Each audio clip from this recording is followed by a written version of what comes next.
Good afternoon, guys. Keith Allen here. I want to welcome you guys to the new Circles of Growth term. This will be the winter term.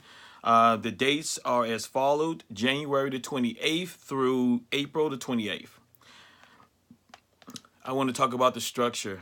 So the structure for your group is really simple: a casual fellowship, activities or discussion. Of course, we have to have prayer and some sort of spiritual component.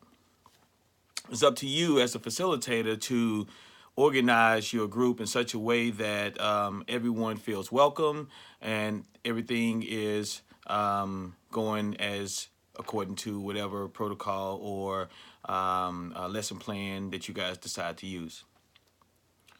The role as a COG facilitator is as follows. You are to help your circle members move one step in their walk with God. You're not there to solve all the problems. You're not there to help them get out of debt. I mean, unless you have a debt-free circle. We did have one last term, so keep an eye out for that one.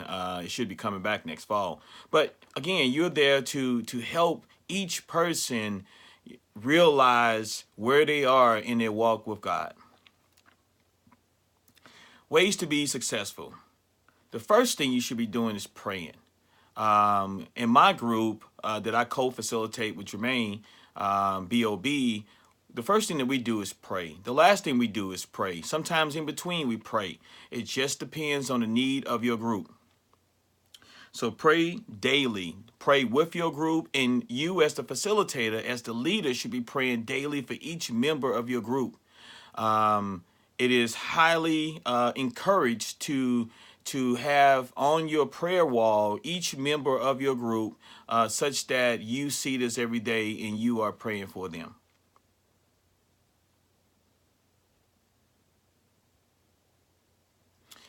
The next two things are regarding connections. Now, lots of people have different ways they like to be connected. Some people are social media folks, so they'll be on Facebook, Instagram, Twitter, some type of social media platform.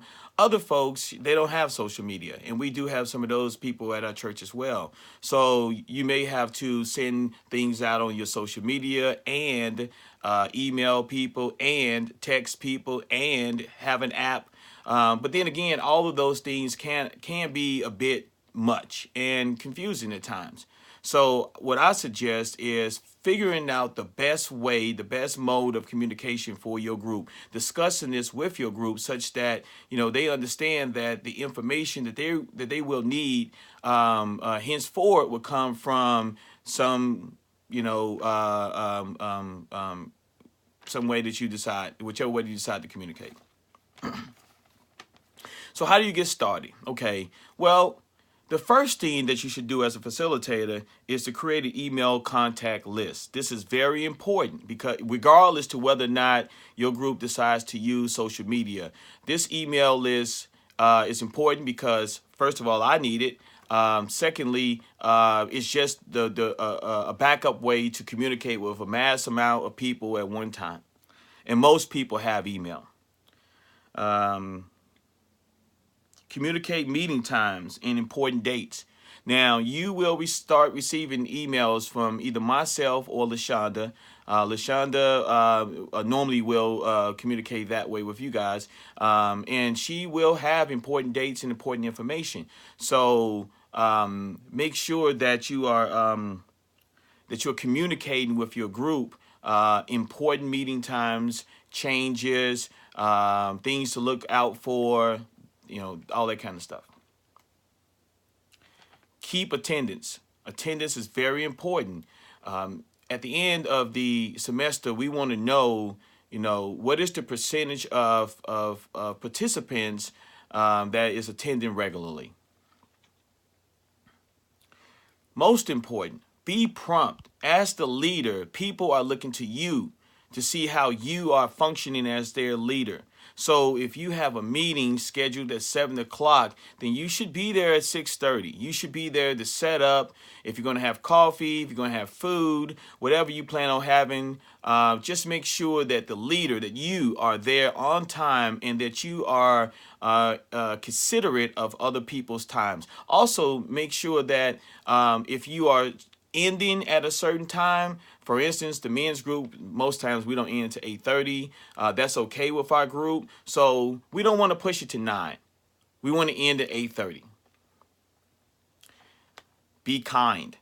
I know that life happens. I know sometimes people might come in with attitudes or have some type of frustration that they're dealing with. Just be kind and allow them to lay their burdens down, and that takes time. So don't worry if someone comes in there and they're not feeling as chipper as they normally are. Just give them some time. All right, here's the meat. So what is expected from you weekly? Now this is from me, okay? Weekly, I expect an email attendance to LaShonda. You will have LaShonda's email because she's going to email you. So just keep track of her email address and make sure that weekly. Now I didn't put a time frame on this, so it could be anytime after you meet. It could be, but it has to be done before Sunday of that week. So for instance, next week on Tuesday, if your group is meeting, then I expect to get an emailed attendance to LaShonda by Sunday. And this is every week. Also, please respond back to emails from myself or LaShonda ASAP. Don't just look at it, put it off till later. No, we need to know whatever it is we're requesting from you ASAP. It's a good habit to have. It shows that you are developing as a leader. Expect the end of the semester survey. Now, we send out these surveys. Sometimes there are 5 questions. Sometimes there are 10 questions. It just depends. We want to know, basically, is this system, this circle of growth that we have at our church, is it realistically working for our participants? So this survey will come out. Normally there's 2 surveys. There'll be one for the participants and one for the facilitators. There will be a date that is due. So please keep in mind, talk to your group in advance and let them know that this is part of the responsibilities as a participant and facilitator of these circles of growth. Finally, in this section anyway, we want to have at the end of the term, and I haven't put out a date yet, but we will, and we'll try to keep it at a time where it's that people are normally meeting anyway, but we will have a end of the semester potluck. Now, this potluck will be for all groups. So if you want to have something with your own group, that's fine, but don't have it on the day. We're going to have our potluck, okay? So encourage all of your members to be thinking about what they want to bring to the potluck. Now, I have something that I need ASAP before Sunday, February the 11th. Sunday, February the 11th. I need this before then. A list of your participants, meeting time and location, and the frequency. I know that Ladies on Point will not start until this upcoming Tuesday. Band of Brothers, we are going to a twice a month meeting time. So we are meeting on the 1st and the 3rd Saturday at the church, 9 a.m. So we will have breakfast at our group. So whatever your frequency is, we want to encourage it to be every week. But sometimes that don't work for your group. So make sure that whatever you choose, all the participants are okay with it. But I need to have that, again, list of participants, meeting time and location, and a contact list of all participants. I need a contact list of all participants, and that's easy. So when you do your attendance, you can collect the name, telephone number, email. Don't just get a telephone number, no email. Make sure you get a telephone number and an email. Most people have both. Now, if they don't, okay, well, then they don't. Make sure that it's legible. Everything you send us is legible. So if you cannot email or call one of your participants because you can't understand what they wrote down, then it's up to you to decipher that and then send it to us. Finally, if you need help, any kind of help, or support, or supplies, reach out to me or LaShonda. We can get you what you need, but we do need time.